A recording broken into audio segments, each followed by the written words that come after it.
Dear aspirants, 10th class లో one of the most important topic transfer section of leaf, దాన్నే తెలుగులో ఆకు అడ్డుకోత అని చెప్తాం.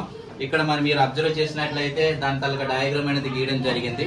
దీని తాలూకా ఎక్స్ప్లెనేషన్ అనేది ఇప్పుడు మీకు చేయడం జరుగుతుంది.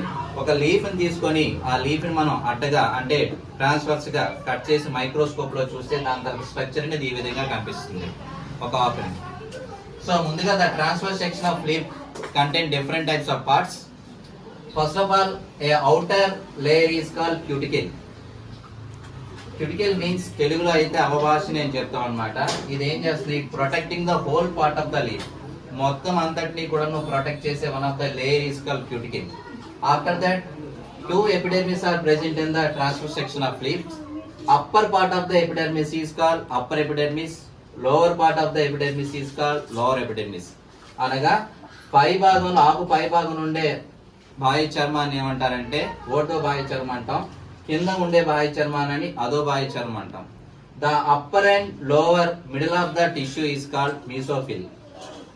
రెండు బాహ్య చర్మాలకి మధ్య నుండి మొత్తం అంతటిని కణజాలాన్ని ఏమంటామంటే పత్రాంతర కణజాలం, అనగా ఇంగ్లీష్ లో అయితే మీసోఫిల్ అని చెప్తాం అన్నమాట. A regular structure of tissue present in leaf is called palisade parenchyma. ఈ పాలిసైడ్ పారెంకైమా ఒకే ఆకారంలో ఒక్క పదాన్ని పక్కన ఒకటి క్రమ పద్ధతిలో అమిరి ఉంటాయి అన్నమాట. It contain more chloroplast. మీరు అబ్జర్వ్ చేసి చొక్కగా ఉన్నాయి కదండి, ఇవన్నీ కూడా క్లోరోప్లాస్ట్లు అన్నమాట. A irregular structure of parenchyma is called spongy parenchyma. ఒక పద్ధతిలో లేకుండా దానికి నచ్చినట్టుగా ఒక అపక్రమాకార పద్ధతిలో ఇర్రెగ్యులర్ షేప్ లో ఉన్న స్ట్రక్చర్ అంతటిని కలిపి స్పాంజీ పారెంకైమా అని చెప్తారు. ఇక్కడ లో కంటెంట్ క్లోరోప్లాస్ట్లు అనేవి చాలా తక్కువగా ఉంటాయి. అండ్ ఈ స్పాంజీ పారెంకైమాకి పాలిసైడ్ పారెంకైమా మిడిల్ లో ఒక టిష్యూ ఉంది. ఆ టిష్యూనే వాస్కులర్ బండిల్ అని చెప్తాం. దీన్ని బండిల్ ఆఫ్ స్టెత్ అని కూడా చెప్తాం. సో ఈ వాస్కులర్ బండిల్ నాలికా పుంజలు అని చెప్తారనమాట తెలుగులో అయితే. It contain mainly two tissues.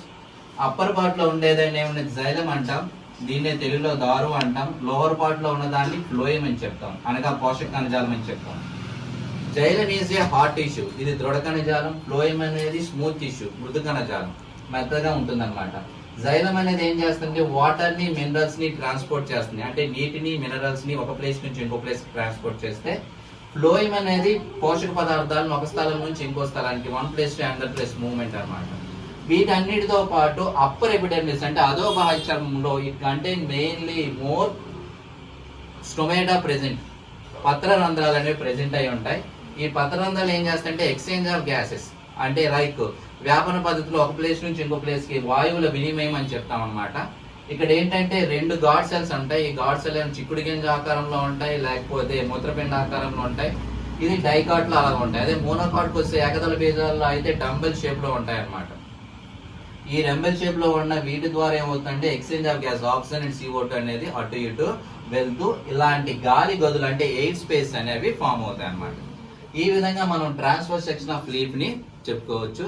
ఇది 10th క్లాస్కి వచ్చేసరికి very very most important. So ఇది చూస్తున్న విద్యార్థులందరూ కూడా బాగా అర్థమైంది అనుకుంటున్నాం. సో మీకు ఏమైనా డౌట్లు ఉంటే కింద కామెంట్ రూపంలో మీరు మా తాలూకా యూట్యూబ్ ఛానల్లో పెట్టగలరని కోరుకుంటున్నాం. Thank you.